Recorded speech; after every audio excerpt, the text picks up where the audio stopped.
Question है which one of the following is not the view of ethics among the following views, यानी कि निम्नलिखित में से कौन सा विचार नीति शास्त्र का विचार नहीं है, यानी कि एथिक्स को लेकर कौन सा व्यू नहीं है।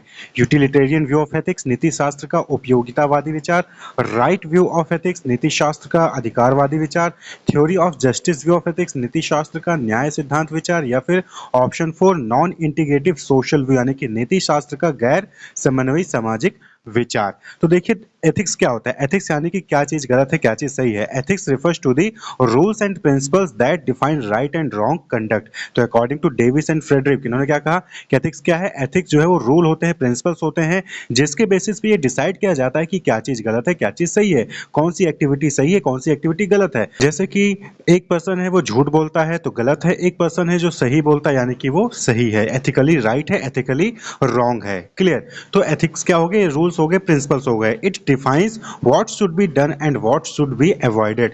एथिक्स जो है वो रूल्स होते हैं, प्रिंसिपल्स होते हैं, यानी कि वो रूल और प्रिंसिपल क्या करते हैं, ये बताते हैं ना आपको कि क्या चीज आप कर सकते हो क्या चीज आप नहीं कर सकते हो। जैसे कि कहीं पे लिखा हुआ है कि स्मोकिंग इज प्रोहिबिटेड, यानी कि ये रूल है, अब आपको वहां पर स्मोकिंग नहीं करनी चाहिए। अगर आप वहां पर स्मोकिंग करते हैं जहां पर लिखा हुआ है कि स्मोकिंग इज प्रोहिबिटेड और फिर भी आप जो है वहां पर स्मोक करते हो तो यानी कि आप एथिकली रॉन्ग हो।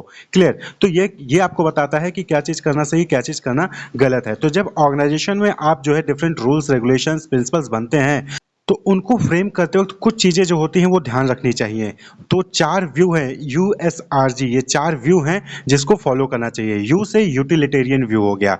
यूटिलिटेरियन का मतलब होता है उपयोगी, यानी कि जो भी आप रूल या प्रिंसिपल से रेगुलेशन बना रहे हो वो ऐसा होना चाहिए जिससे कि ज्यादा से ज्यादा लोग उस रूल से उस रेगुलेशन से बेनिफिट हो रहा हो। यानी कि अगर 100% है तो 100% में से 90 या 95% लोगों को जो है फायदा हो रहा है उस रूल से और सिर्फ 5% लोगों को नुकसान हो रहा है, तो कहीं ना कहीं वो रूल जो है वो एथिकल माना जाएगा। लेकिन अगर सिर्फ जो है 10% को फायदा हो रहा है, 90% लोगों को जो है वहां पर नुकसान हो रहा है उस रूल से उस प्रिंसिपल से, तो वो एथिकली रॉन्ग होगा। तो utilitarian view, the plans action should be greatest good to good number of people and least harm to least number of people, यानी कि कोई भी प्लान कोई भी ऐसा एक्शन जो आप कर रहे हो जिसकी वजह से मैक्सिमम लोगों को फायदा हो रहा है और कम से कम लोगों को नुकसान हो रहा है, तो वो यूटिलिटेरियन व्यू होता है और वो एथिकल भी माना जाएगा। Actions whose negative consequences are more than the benefit derived are unethical, कोई भी ऐसा एक्शन जिसका नेगेटिव कॉन्सिक्वेंसेज ज्यादा है, जिसकी वजह से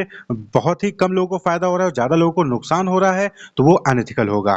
तो पहला व्यू हो गया, इसको यूटिलिटेरियन व्यू कहते हैं, यानी कि ज्यादा से ज्यादा लोगों को अगर फायदा हो रहा है और कम से कम लोगों को नुकसान हो रहा है, यानी वो एक्ट जो है वो एथिकल होगा। इसी तरीके से दूसरा व्यू है राइट्स व्यू ऑफ एथिक्स, यानी कि जब भी आप कोई रूल या प्रिंसिपल्स डेवलप कर रहे हो ऑर्गेनाइजेशन में तो वहां पे आपको ध्यान रखना है कि किसी के इंडिविजुअल के जो फंडामेंटल राइट्स होते हैं उसका वहां पर जो है वो वायलेट नहीं हो रहा है।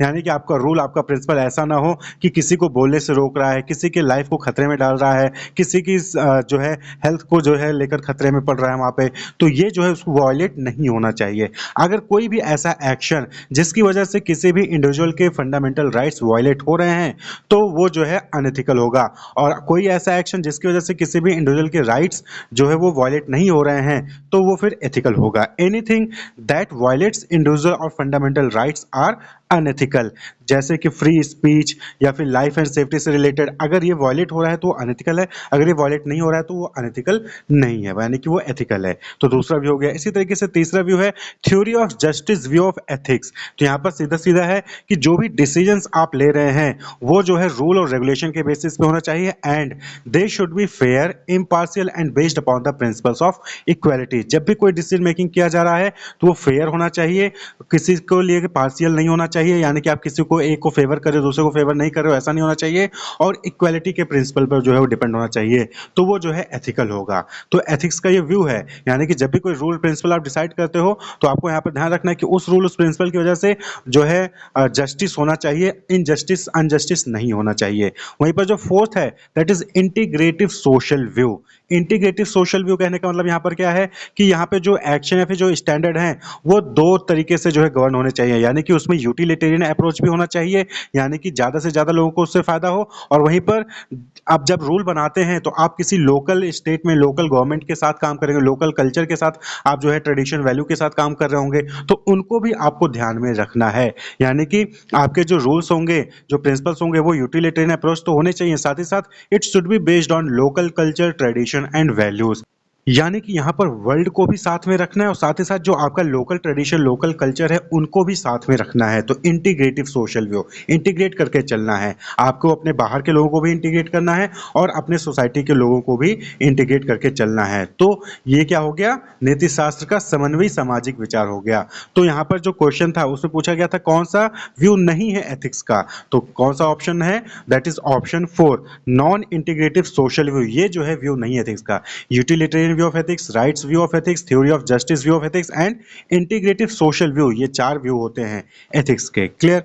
तो option 4 is correct option. Wish you all the best, keep watching.